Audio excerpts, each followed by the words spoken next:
Hello সবাইকে, পুজোর আরও একটি মিনি ব্লগে তোমাদের অনেক অনেক স্বাগত। দিনটা ছিল পঞ্চমী।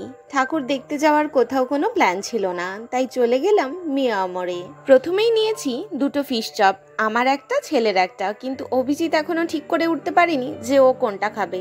কিছুক্ষণ দাঁড়িয়ে থাকার পর ওর মনে হয়েছে ও চিকেন কাটলেট খাবে, তাই চিকেন কাটলেট ও একটা নিয়েছে, আর সাথে আমরাও একটা চিকেন কাটলেট নিয়েছি।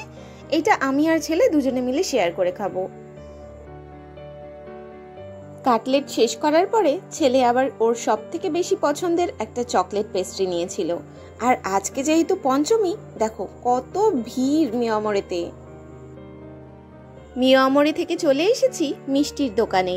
রাত পোহালেই তো ষষ্ঠী, সন্তানের মঙ্গল কামনায় মা ষষ্ঠীর কাছে পুজো দেওয়া, তাই একটু মিষ্টি, আলতা সিঁদুর এইসব নিয়ে বাড়ি ফিরবো।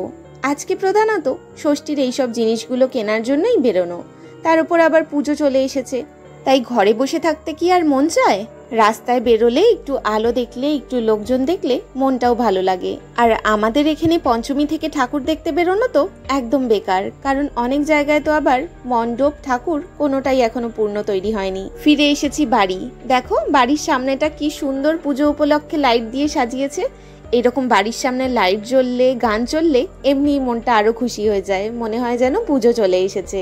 ছেলে গেটের তালাটা খুলতে খুলতে ছেলের বন্দুকটা নিয়ে আমিও একটা ক্যাপ ফাটিয়ে নিলাম। তোমাদের সবাইকে দুর্গাপুজোর অনেক অনেক শুভেচ্ছা। পুজো সবার খুব ভালো কাটুক।